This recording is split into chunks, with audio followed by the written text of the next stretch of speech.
Welcome back to the AYN Thor setup series, and today we're going to be setting up the Nintendo Wii. So if you followed my Gamecube guide, then you should already have Dolphin installed. If not, bob over to Obtainium, scroll down in your emulators list and grab yourself Dolphin. So we're going to open up Dolphin. You can see there I've got our Gamecube game, so we're going to flip it to the Wii tab. So for our settings, most of these will have already set in the Gamecube tutorial, however, we will just quickly go over them again. So we made sure we enabled cheats. I enabled change disks automatically, that's entirely up to you whether or not you do that. So inside our Wii settings, by default it should be on widescreen and PAL 60. You can enable or disable the screensaver, that's up to you. In here we have the SD card settings. This is to emulate the SD card slot that was in the Wii. You can have that synced to a separate folder if you like. Also, if you're using a real Wii remote, you can customize some settings in here. Obviously, we're just going to be using the AYN Thor, so I'm not going to worry too much about that. And then also there's options to emulate the Skylanders portal, the Infinity Base, which I think was Disney Infinity, one of those little things where you put toys on and they appear in the game. Seemed like a great bit of technology, never fully utilized, unfortunately.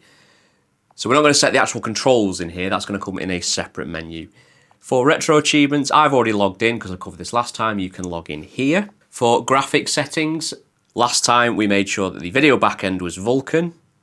We compile shaders before starting, and then our aspect ratio we'll just leave on auto. And you can also add a turnip driver if you have one available. Usually you don't tend to need one because Dolphin is very, very robust. However, if you do have one, you can install it through here. So now we're going to set up the Wii Controls. Now this is what can trip people up because obviously with the Wii, the unique selling point of the Wii was not only was it a motion controller, there was the nunchuck, there was all sorts of peripherals, you could hold it in a variety of different ways, which makes things a little bit awkward when it comes to emulation. It's not like other consoles where you just had one controller and one controller only. So if we come up the top to where it says emulated Wii remote, we're going to tap into that.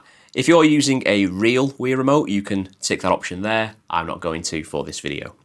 And then we're going to hit this little settings cog on the right hand side.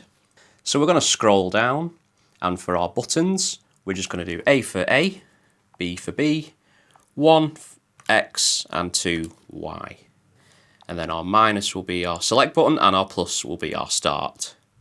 And then for our D-pad, we'll just do a usual D-pad. Now for hotkeys, you have your sideways toggle and your upright toggle. This is basically to toggle it into a mode depending on how you'd hold the Wiimote. So what I tend to do for this is for sideways toggle, I'm going to hold select and press L2. And then for the upright toggle, I'm going to hold select and press R2. And that is going to allow me to change using those hotkeys. You do get little notifications at the top to say when you've set a toggle. We're going to back out and then we're going to go into motion simulation. So this is where we're going to set the Wii's pointer. So for our motion simulation, we're going to map it to the right analog stick. So we're going to do up, down, left and right.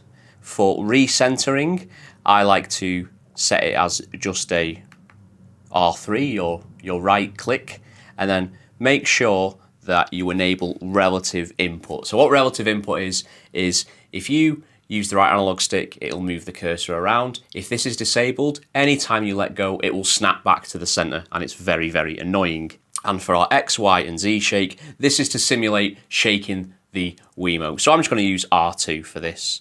So we'll set it all to X, Y, and Z, and then all you need to do is mash R2, and it'll simulate you shaking the Wiimote about. Now we're going to back out, and we're going to scroll down. Now where it says extension, we're going to tap this and we're going to first set nunchuck. So this is where we're going to map our nunchuck. So if you remember back to the Wii, you had your Wiimote and your nunchuck. So for our C button, we're going to use L2, and our Z button, we're going to use L1.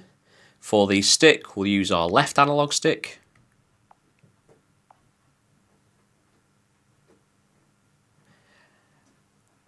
And then for our shake, I'm going to do the same thing that I did with the R2 button for the Wiimote side, but I'm just going to use the left click. So we'll do left analog stick, left analog stick, left analog stick. So if you have to shake both, you can just mash the click and the R2 button. Okay, so we're going to back out.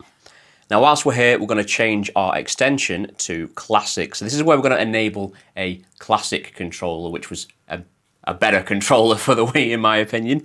So now we're going to set up our Classic controller profile. So we're going to do normal buttons, lucky us. So for ZL, I'll do L1, and for ZR, I'll do R1, because we're going to be utilising the triggers shortly for our triggers.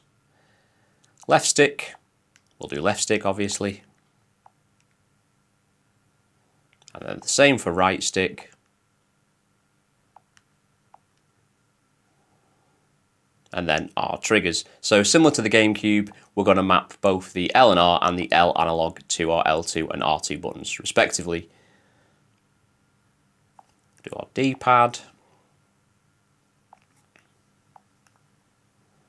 And there we are. For our rumble, we're just going to tap into this, and then we're going to make sure it's set to the Odin controller. And that's all we need to do. So once we've done all that, we're going to come to the top and we're going to click our profile and we're going to just save it. So I'm just going to call this default. There we are.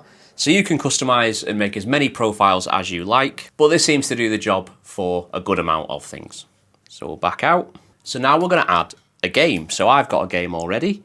So if I go to my downloads folder, I've got Super Mario Galaxy. So I'm going to press and hold, tap my 3 buttons and extract it. And then whilst that's extracting, I'm going to go to my ROMs folder and I'm looking for the Wii folder. There we are, which is very handy. If you're using the ESD format, it's actually called Wii and not something bizarre. Okay, there we go. So you'll notice this is already an RVZ file. These are Dolphin specific compressed formats and they work brilliantly and they are a lot smaller than a normal ISO file. So I'll show you how you can convert your ISOs, but this is already an RVZ format. So I'm going to press and hold, tap my scissors, tap my paste. We're going to head back over to Dolphin, and then we need to add the path. So we're going to press this Add Games button. Now, obviously it's defaulted to my Gamecube's folder. So we'll go to the Wii one and then allow that. And you can see that we have both. So if you've got ISOs and you want to convert them to a smaller format, then all you need to do is if you press and hold on the game and press to convert file, it'll take you to this dialog. And then all you need to do is change this drop down to RVZ, and then you can press convert and it'll ask you where you want to save it. Obviously save it in the Wii folder, and then once it's all done and you've verified it works, you can just remove the original version. My game is already an RVZ, so I don't need to do that.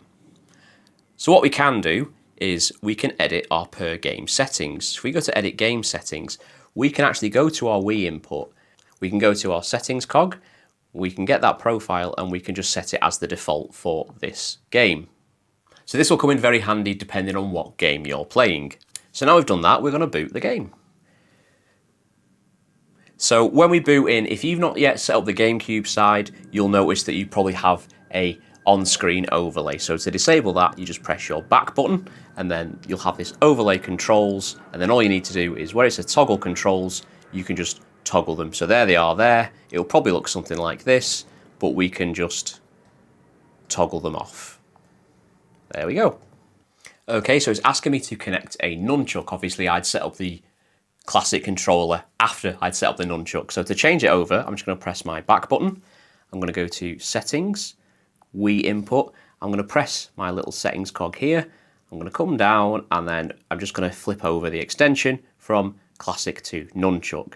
Now, I've already set my nunchuck, so that's all I need to do. And there we are, it's now letting me play the game. So let's dive in. So you can see if I move the right analog stick, it's as though I'm pointing the Wiimote. So I'm just going to create a new file. So here I am in game, just controlling Mario, and I can use my right analog stick to point my little star cursor, and then I can fire my little stars with my B button. I can jump. It runs really well. It looks great, especially upscaled on this screen, because we set the upscale resolution in our Gamecube video to match the resolution of the device. So there we are, that is a simple guide on how to set up Wii emulation on the AYN Thor. Obviously when it comes to different controller profiles, you'll have to have a play around and see what works for you. because unfortunately that is the awkward thing about the Wii, is those controller profiles. If you like this video, I would appreciate a like and a subscribe. I've got tons and tons of Thor videos in the pipeline that will be coming out over the coming months, so you don't want to miss any of those. If you've got any questions, comments, feedback, then please drop them below, and I will see you next time. Bye now.